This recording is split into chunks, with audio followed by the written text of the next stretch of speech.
प्यारे बच्चों, सामान्य हिंदी में निर्धारित पाठ्यक्रम के अंतर्गत चारों संधियों में से आज हम लोग चौथी और अंतिम संधि अयादि संधि के विषय में चर्चा करेंगे। इसके पूर्व में हम लोगों ने दीर्घ संधि, गुण संधि, यण संधि और आज उसी क्रम में अयादि संधि के विषय में चर्चा पर चर्चा करने चल रहे हैं। यह संधि परीक्षा की दृष्टि से बहुत ही महत्वपूर्ण है। इधर विगत कई वर्षों से या जब से इन चारों संधियों के क्रम में यदि हम देखें तो इस संधि से निश्चित रूप से बोर्ड परीक्षाओं में पूछा जाता है, प्रति वर्ष पूछा जाता है। तो इस दृष्टि से भी यह अत्यंत ही महत्वपूर्ण है। आइए देखते हैं। अयादि संधि का जो सूत्र है वह है एचो अय वा या वह। एचो अय वा या वह। सबसे पहले हमको यह जानना है कि एच क्या है। एच एक प्रत्याहार है। जैसे इसके पहले अक, अकः सवर्णे दीर्घ हम लोग पढ़े, अक प्रत्याहार था। इको यणच पढ़े तो इक प्रत्याहार था, यण प्रत्याहार था। उसी क्रम में एचो अय वा या वह आज पढ़ रहे हैं तो एच जो प्रथम वर्ण है और द्वितीय वर्ण यानी दो अक्षर एच, एच एक प्रत्याहार है। यह प्रत्याहार आया कहां? पूर्व में भी आप जानते हैं, यह प्रत्याहार माहेश्वर सूत्र में मिला। तो माहेश्वर सूत्र में जब हम उसका उच्चारण करें तो अ ई ऊण रील रीक ए ओंग आई औ च। तो एच कह देने से पहला वर्ण क्या है? ए और दूसरा वर्ण क्या है? च। पहला वर्ण ए, दूसरा वर्ण च। तो ए से लेकर के च तक पहला वर्ण और ये अंतिम वर्ण। तो पहले वर्ण से लेकर के अंतिम वर्ण तक यानी इस सूत्र के अंतिम वर्ण एच, ए प्रथम वर्ण, च अंतिम वर्ण। तो ए और च इसके बीच में जितने अक्षर आए हैं, जितने वर्ण आए हैं, यह सिर्फ एच कह देने से ही इतने वर्णों का ज्ञान हो जाता है, क्योंकि संधि वर्णों की कला है, यह वर्णों की ही क्रिया है। तो एच में आप देखिए ए ओम ग आई औ च, ये छह अक्षर, छह वर्ण हमको मिलते हैं।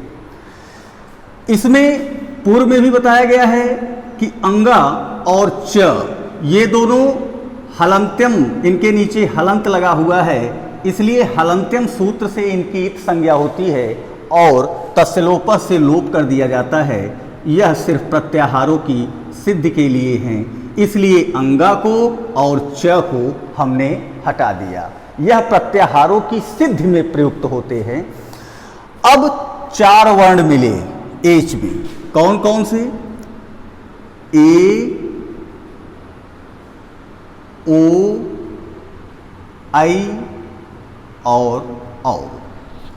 ये चार अक्षर हमको एच प्रत्याहार के अंतर्गत मिले।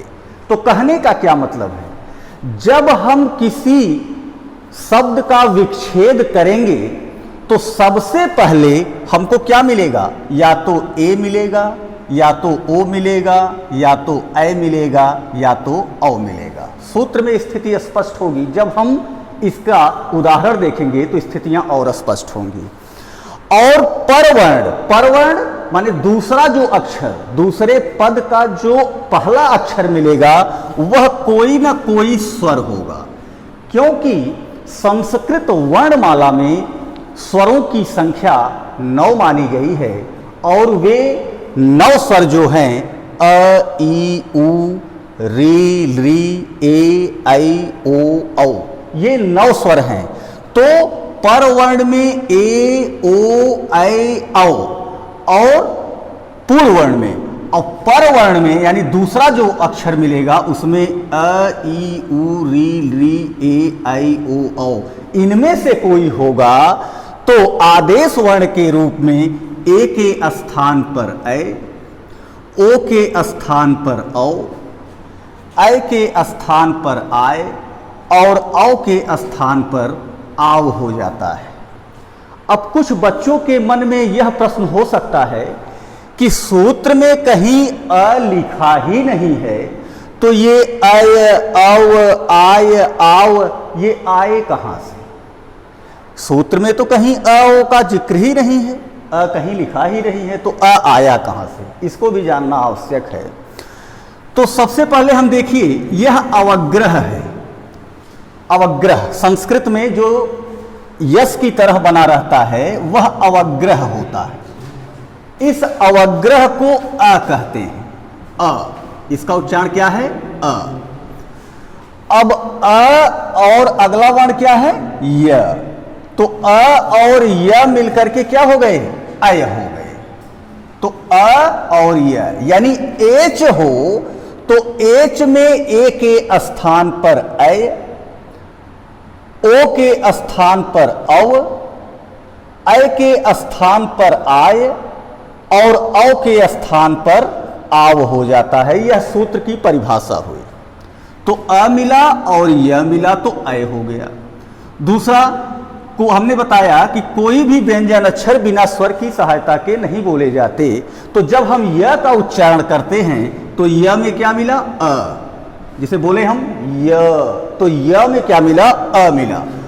अ और अगला अक्षर क्या है? व। तो ये क्या हो गया? अव। अ और व मिलकर के अव हो गए।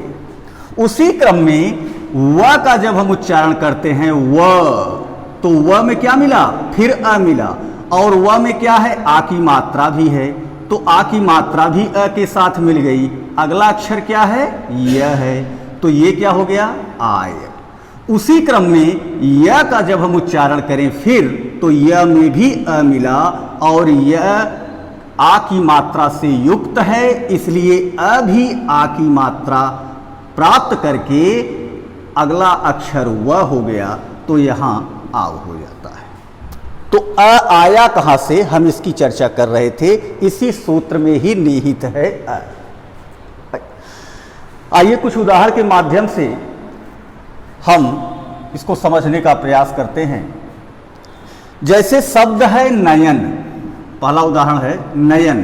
परीक्षाओं में ये चारों शब्द परीक्षा की दृष्टि से बहुत ही महत्वपूर्ण हैं। लगभग प्रतिवर्ष इसमें से कुछ न कुछ प्रश्न निश्चित रूप से परीक्षाओं में पूछे जाते हैं। तो नयन शब्द का यदि हम विच्छेद करते हैं तो अगर हम इसके प्रथम 2 वर्ण का उच्चारण करें, एक इसको जानने का और भी सरल उपाय है, सरल तरीका है कि यदि हम प्रथम 2 अक्षर का सिर्फ उच्चारण करें, जैसे इसका विच्छेद क्या होगा। बहुत से बच्चों में विच्छेद की बहुत बड़ी समस्या होती है। विच्छेद होगा कैसे? अभी कुछ बच्चों को नयन का विच्छेद करने को दिया जाए तो कुछ लोग लिखेंगे ने धन अन, कुछ लोग लिखेंगे नय धन अ, कुछ लिखेंगे नय धन अन। तो सवाल यह है कि इसमें सही क्या है और सही होने का तरीका क्या है। तो नयन शब्द यदि लिखा हुआ है, इसका विच्छेद होगा क्या या सही क्या होगा, उसका भी सूत्र एक तरह से इसी 3 अक्षर में ही निहित है। कैसे? आइए देखते हैं। अब नयन शब्द में सिर्फ हम शुरुआत के 2 अक्षर को पढ़ते हैं, सिर्फ 2 अक्षर को पढ़ के देखते हैं। न य, इसी का उच्चारण करना है। करिए। नय, नय, नय। कुछ मिला क्या? नय, नय का जब हम उच्चारण करते हैं तो परोक्ष रूप से छुपा हुआ हमको क्या मिला? अय, नय, नय, अय, नय, अय। तो ये स्थिति साफ हो गई कि यदि नय में अय है तो जो इसका विच्छेद होगा वह ए होगा। ये सूत्र में बिल्कुल शब्द में ही स्पष्ट है कि नय शब्द को उच्चारण किया हमने, नय अय, तो अय के साथ विच्छेद किसका होगा? ए का। इसका मतलब इसका विच्छेद हो गया ने धन अन। उसी क्रम में आइए दूसरे पर, इसका उच्चारण करके देखते हैं। भवन, अब सिर्फ दो शब्द का उच्चारण करते हैं प्रारंभ के। भव, भव, क्या मिला? भव अव। देखिए भव अव, तो अव जब मिला तो ये अव के साथ अब इसका भी विच्छेद क्या होगा? ओ होगा। कुछ लोग इसका विच्छेद भो धन अन, कुछ भाव धन अन, कुछ भ और आगे व लिख के तब अन करते हैं। तो विच्छेद भी बिल्कुल स्पष्ट है कि इसका भी विच्छेद हो जाएगा भो धन अन। ये भो क्यों हुआ? क्योंकि भाव में जब अव मिला तो यह क्लियर हो गया कि इसका भी विच्छेद ओ से ही होगा।